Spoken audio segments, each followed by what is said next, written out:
Welcome to the Marketing Execution Podcast. Markets think SaaS is dead, cutting valuations in half. The reality.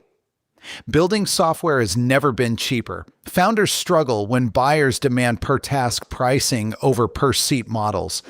Having scaled B2B tech companies through major market shifts, I know how to turn pricing threats into revenue engines. Here's my conversation with Tim.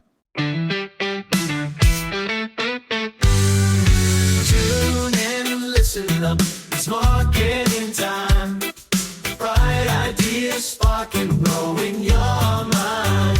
From strategies to big exec dreams, catch the buzz and join the execution.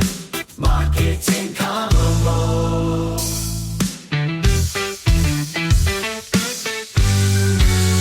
Welcome to the Marketing Execution Podcast. This is the show for tech founders and leaders building B2B products and technologies. We show you how to go further, faster to get the business results you need. From strategies to big exec dreams, catch the buzz and join the execution. Marketing Convo.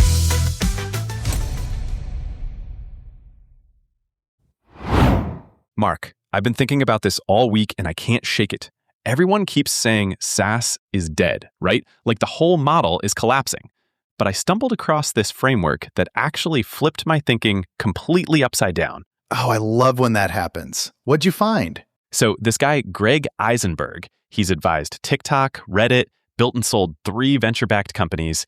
And he's basically saying we're in the greatest time ever to build SaaS, not despite AI, but because of it. Yes. See, this is what I've been telling people on the Marketing Execution Podcast for months now.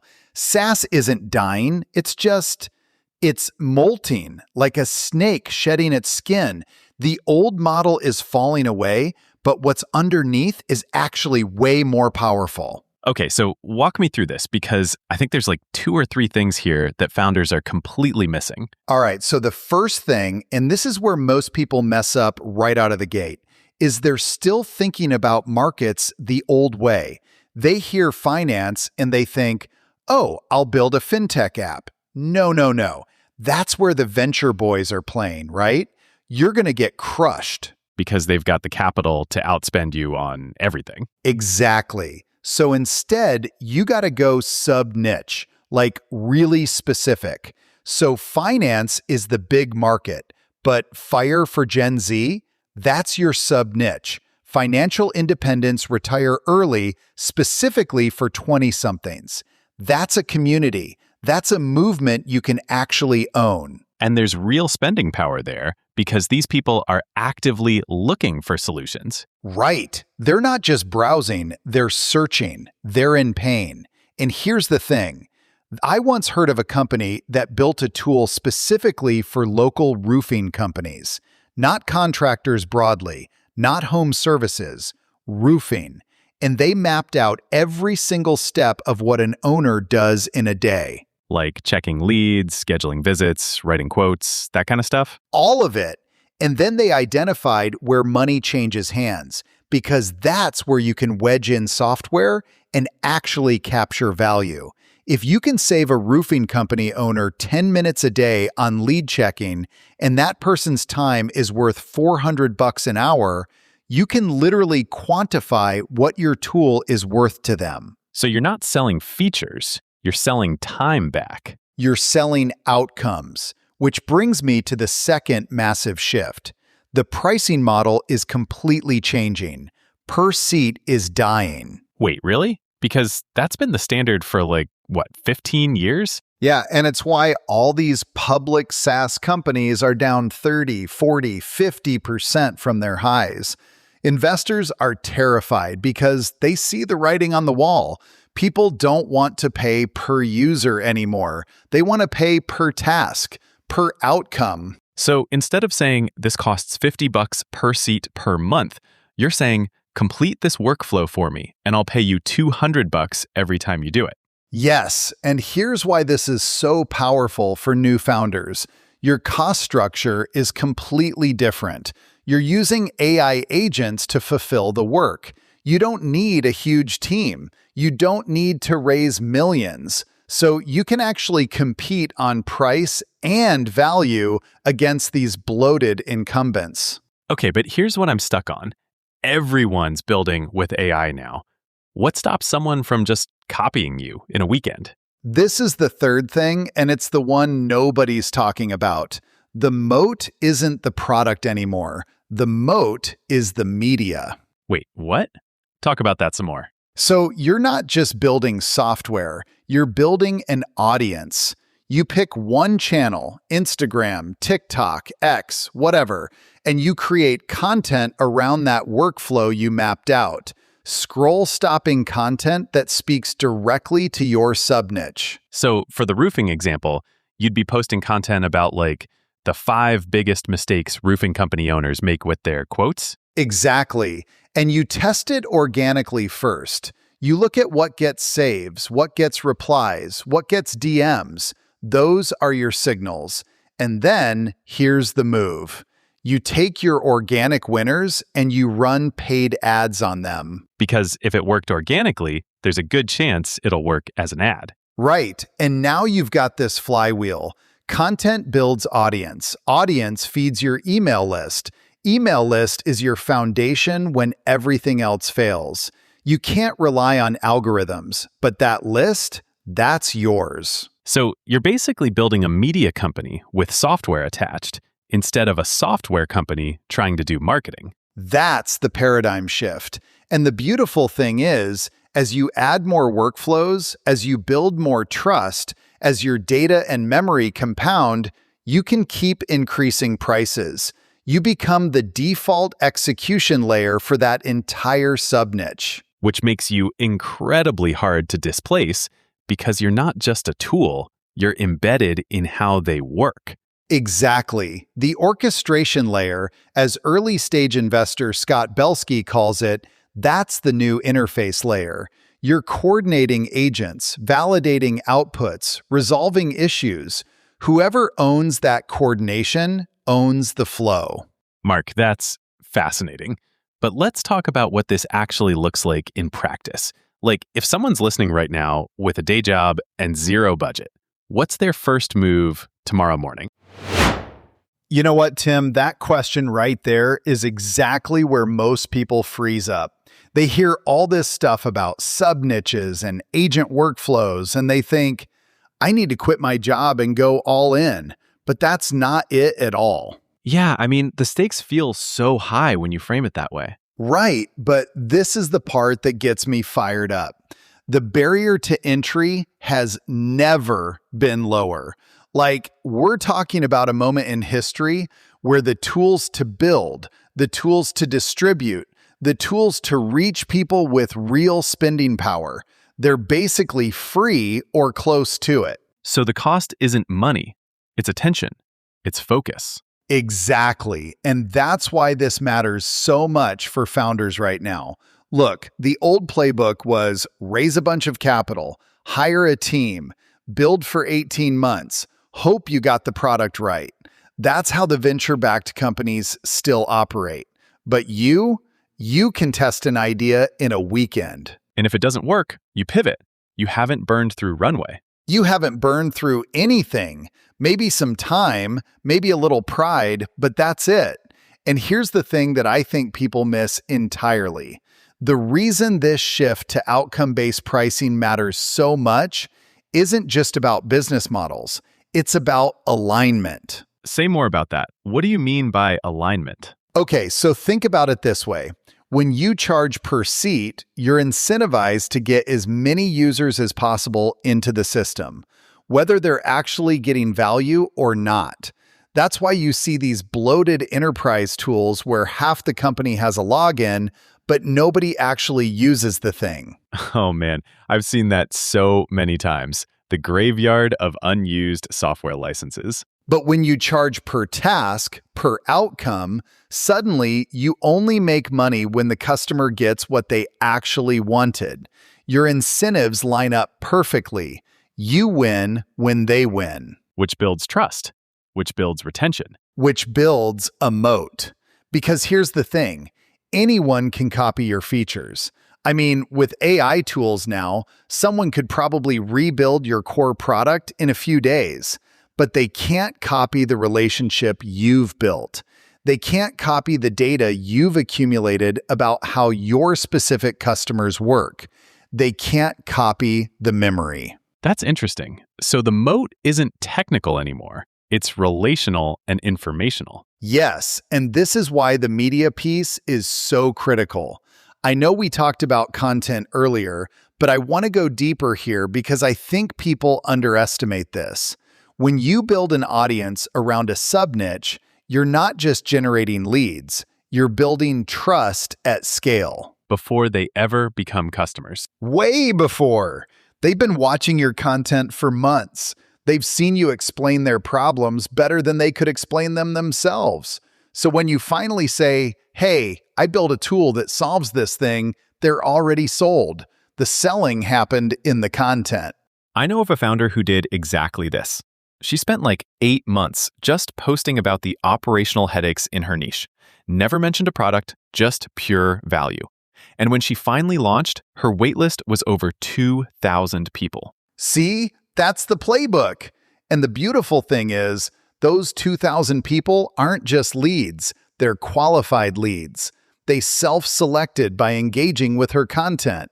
They already understand the problem. They already trust her perspective. So she skipped like 3 steps of the traditional sales funnel. At least 3. And here's what really gets me.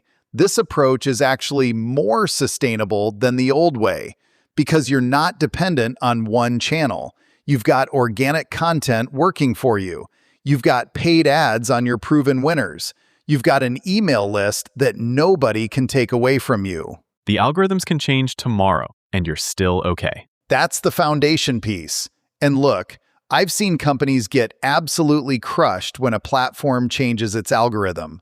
Like overnight, their traffic drops 80%. But if you've been building that email list from day one, you've got a direct line to your people. Okay, so here's what I'm taking away from all this. The opportunity isn't just about building software. It's about becoming the trusted execution layer for a specific group of people with specific problems. That's it. That's the whole thing. You're not competing with Salesforce. You're not competing with the big players.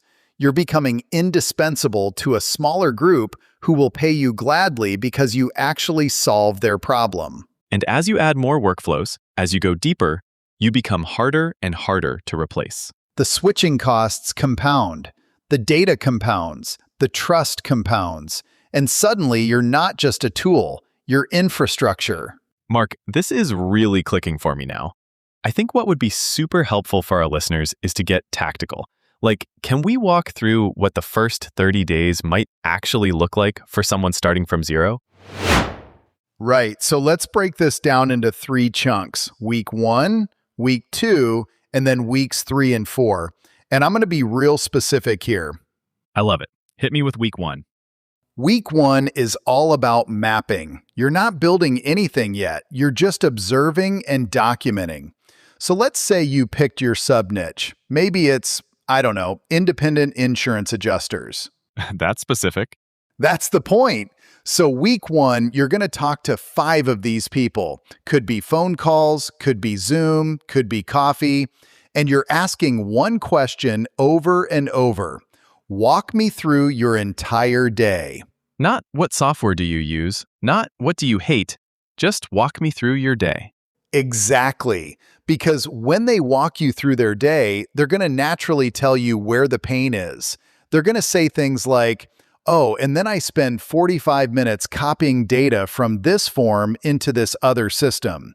And you're sitting there thinking, that's it. That's the thing. So you're listening for the mechanical stuff, the repetitive tasks.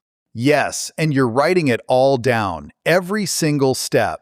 I like to use a simple doc, nothing fancy, just bullet points. Step 1, they do this. Step 2, they do that. And then you highlight 2 things. Where does money change hands, and where are they doing the same thing over and over? Okay, so week 1 is research and mapping. What about week 2? Week 2 is when you start doing the work yourself. And I know this sounds weird. People think they're building a software company, but trust me on this. Wait, you mean like actually performing the task manually? 100%. You become the agent before you build the agent. So if the pain point is, pulling data from claims forms and putting it into a spreadsheet, you do that yourself. For a few customers, maybe for free at first. And why does that matter so much? Because you learn every single edge case. You learn what happens when the form is missing a field. You learn what happens when the customer sends you a PDF instead of a Word doc. You can't automate what you don't understand deeply. That reminds me of how Zapier started. The founders were literally doing integrations by hand before they built the automation. Same playbook. And here's the thing. While you're doing this manual work in week 2, you're also starting your content engine. 1 post a day minimum. Could be on X, could be on LinkedIn, could be on Instagram. Pick one channel and go deep. And what are you posting about? You're posting about what you're learning. You're saying things like, I talked to 12 insurance adjusters this week and they all have the same problem. And then you describe the problem.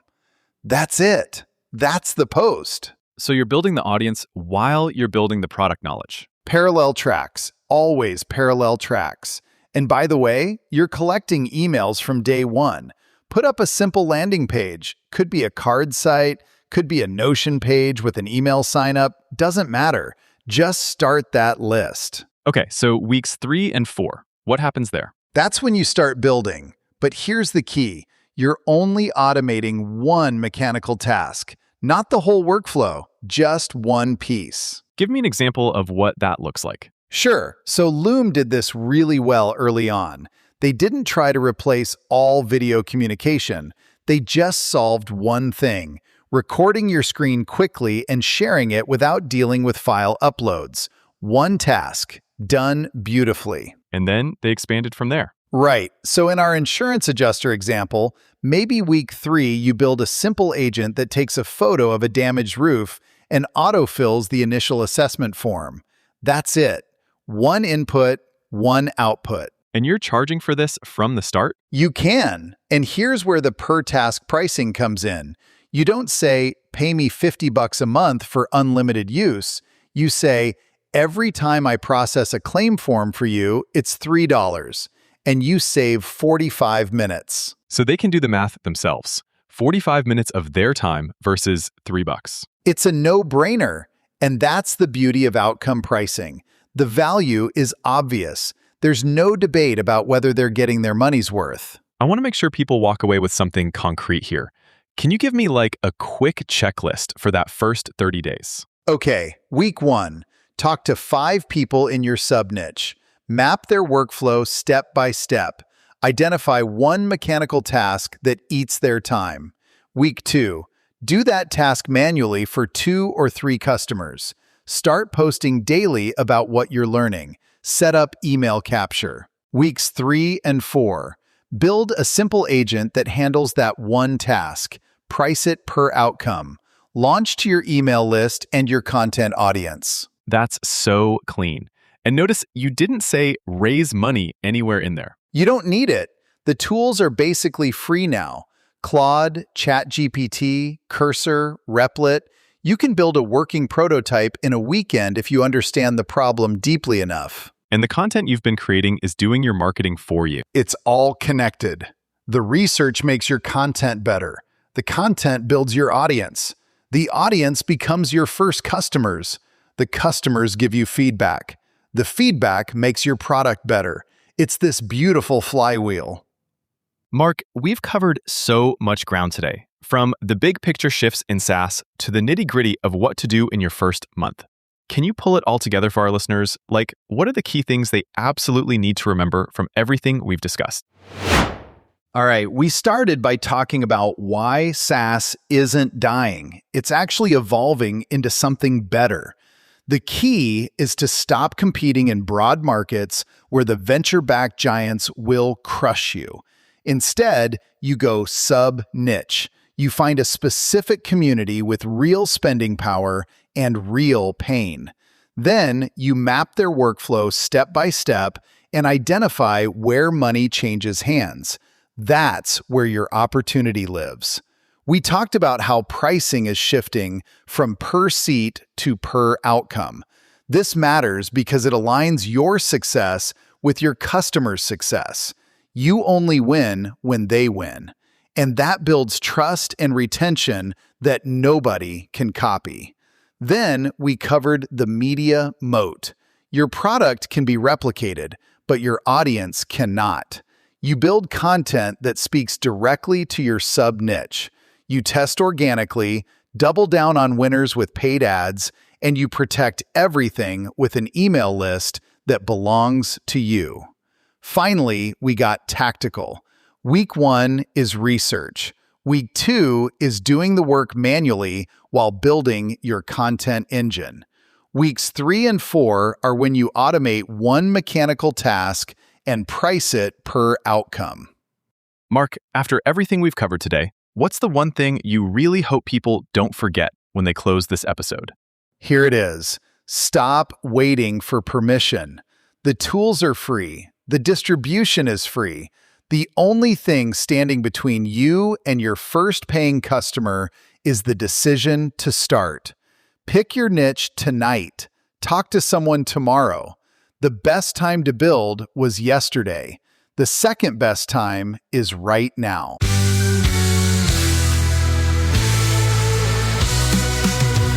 The Marketing Execution Podcast is produced by Growth Stage Marketing. We are on a mission to see your company reach wild success using marketing pods. Too big, accept dreams. Catch the buzz and join the execution. Marketing Convo. Thank you for listening and being a part of the Marketing Execution movement and community. To learn how growth stage marketing clients reach more buyers and drive business impact, go to growthstage.marketing. That's growthstage.marketing.